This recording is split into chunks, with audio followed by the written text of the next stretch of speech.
ეს არის ბედიანი, რომელიც ქვევიდან არც ის თუ ისე შეიძლება ლამაზ დამოჩნდა, მაგრამ ეს არის ერთ-ერთი ადგილი, საიდანაც ბედიანი ხელის გულზე ჩანს. ვიდრე აქ დასახლება იქნებოდა, ძველად შუა საუკუნეებში იყო აქ სამონასტრო კომპლექსი, თერად მონასტრის იყო დასახლებული, მაგრამ მე საბჭოთა კავშირის დროს საბჭოთა კავშირი დამყარდებოდა წყობილება, მე დაიშალეს მონასტერი და ნელა დაიწყო დაბამ ჩამოყალიბება როგორც სოფელმა. ეს მოყვა უკვე ფსიქიატრიული საავადმყოფო შექმნა, დიდი ფსიქიატრიული საავადმყოფო დღემდე რომელიც მუშაობს და საავადმყოფო შექმნა უკვე დაკავშირებული იყო სამუშაო ადგილებთან და ნელა ხალხმაც დაიწყო ჩამოსვლა. რეალურად აქ სამუშაო წყარო, შემოსავლის წყარო არის ეს ფსიქიატრიული საავადმყოფო და სკოლა. გარდა ამისა, სოფელში ალაგ-ალაგ ოჯახებს აქვთ პატარა-პატარა მეურნეობა, ძირითადად ეს არის მეფუტკრეობა და თაფლის მცირე ბიზნესი. ფაკლების მომყავს კიდევ თხოვდა თუ იქნება იყოთ მოყოლილი გადმოვიდანოთ. დაახლოებით 5 წლის ვიყავი, როდესაც მოხვდი ძეგვის ბავშვთა ცენტრში. შემდეგ გარკვეული დროის გასვლის შემდეგ ნაწილი ძეგვის ბავშვების გადმოვიდა დაბა ბედიანში, აქაც არსებობდა მაგროს უკვე ბედიანის ბავშვთა ცენტრი და გადმოვედი აქ, გამოვყევი ნაკადს და იმის შემდეგ დაახლოებით 15 წელია ცხოვრობ აქ.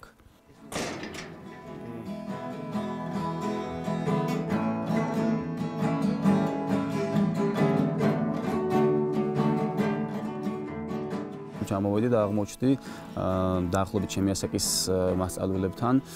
ჩემთვის ეს იყო ცოტა სასიხარულო, იმიტომ რომ ასაკის შორის ძალიან დიდი განსხვავება რო არ იყო, ხვდებოდი რომ შეიძლება და მარტივად დამყარებულიყო კონტაქტი ჩემსა და აღზრდელს შორის.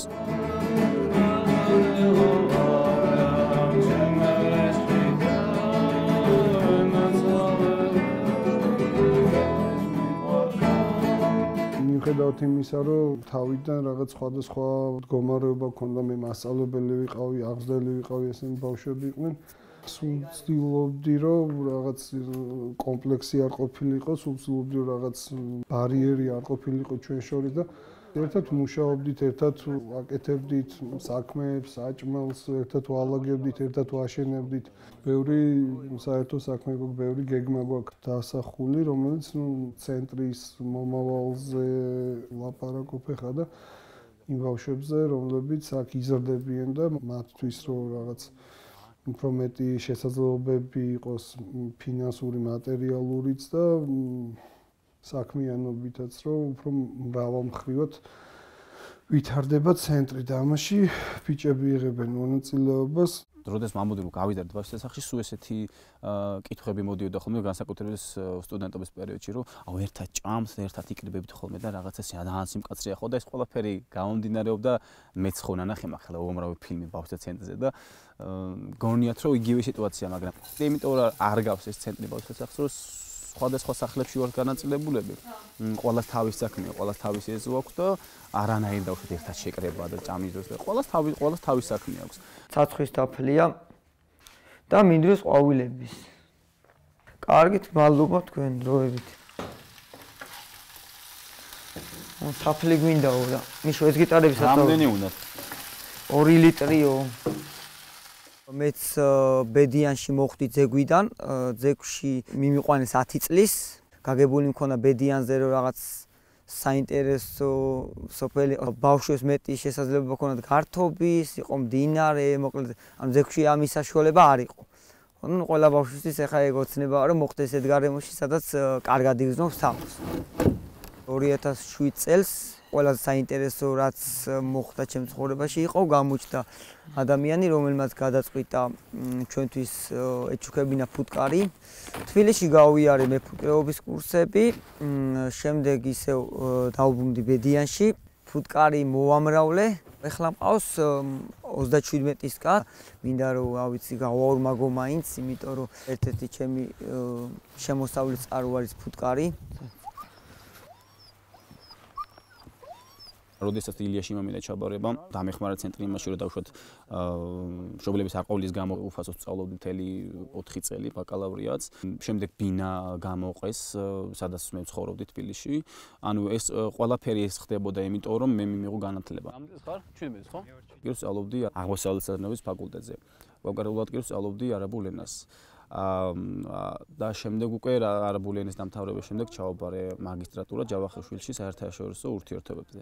ანუ ეს იყო კიდევ ერთი мотиваცია ჩემთვის, რომ რამაც შემდეგ უკვე მომავალში მიბიძგა, რომ აქ დარჩენილიყავი, რომ დახმარების სურვილი ეს დროთა განმავლობაში მივხვდი, რამდენად მნიშვნელოვანია ეხმარებოდე ადამიანებს, რომელსაც უჭირთ.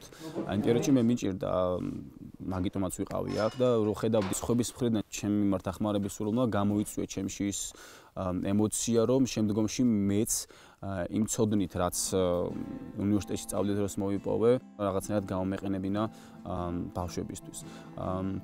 Parallelურად ვუკრავ გიტარაზე რაღაცა მღერი და ამ ცოდნასაც ვაძლევ ხოლმე ბავშვებს, ვცდილობ ხოლმე ბავშვები ყოველდღიურად ჩავრთო, ყოველდღიურად თუ არა, რაღაცა კვირაში რამდენიმეჯერ მაინც შევიკრიბოთ და რაღაცა ვიმღეროთ, რაღაცა დავუკრათ. დაბრუნდი. და ზევითავედით. ჩეხება ჩემს ურთიერთობას და უშუალოდ ცენტრის სხვა აღზრდებლებთან ეს არის ყოველდღიურობა შემოიფარგლება და უშუალოდ იმ ზამთრის განმავლობაში ძალიან ბევრი რაღაცას გაკეთება არ გვიწევს, იმიტომ რომ ძირითადად შეშაზე ვმუშაობთ ხოლმე, შეშის რაღაცა მომარაგება ბავშვთა ცენტრის, მაგრამ ზაფხულის განმავლობაში ზაფხული საკმაოდ აქტიურია ხოლმე. წინა წელს დავიწყეთ ბანაკები ბედიანში და რომელმაც საკმაოდ კარგად იმუშავა. Parallelურად ვამზადებ ახლა ერთ-ერთი აბიტურიენტი იყოს, ერთი აბიტურიენტია სალომე, რომელსაც ვამზადებ ინგლისურში. Hallo, ინგლისური როგორ მოიწება?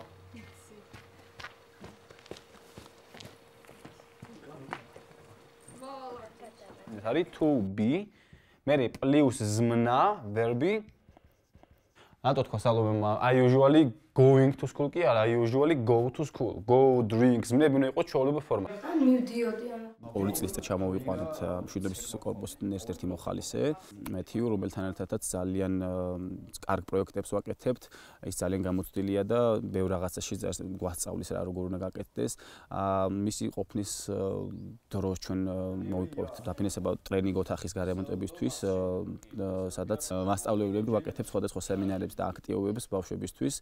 არაბულს რო ვსწავლობდი არაბულს მაყურებდნენ და თამონოდ ჩავრთავდი ხოლმე საჭმელს რო ვაკეთებდი თბილისში არაბული ვიდეო ალჰამდულილlah რაღაც მიდიოდა და ეს აი არაცნობიერად გებეჭდება გეუბნები ტვინში ეს სიტყვები რა კი მახსოვს ის და მე მახსოვს დაჟე ის ტერმინები რასაც ნიუსებში რო უსმენ ახალმებში ახალ ალ-ჯაზირაზე რო უსმენდი ხოლმე მახსოვს ისინი რა ქვია რა ზასლაპარაკობდნენ მის სტადიონი იქნება და გადასწარავი თვითონ გაიკეთებდი თვითონ რა ვიცი იმის მე აი ეს სკინები და ისინი აი ჯვარს რო გიკეთებდო და რაღაცა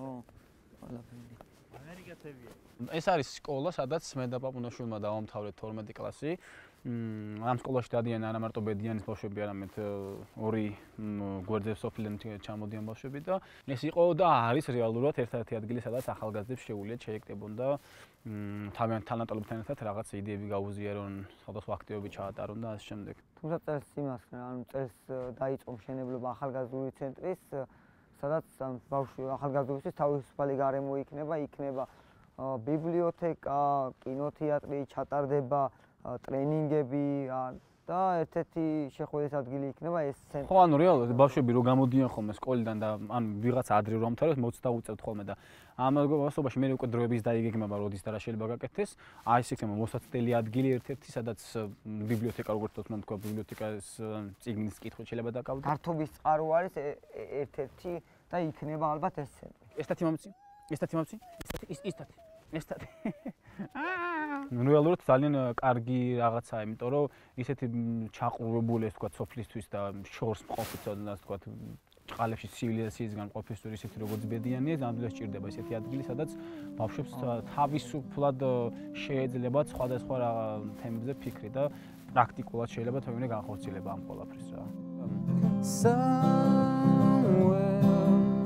Over the rainbow, bluebirds fly, and I dream such your dreams of dreams really do come true.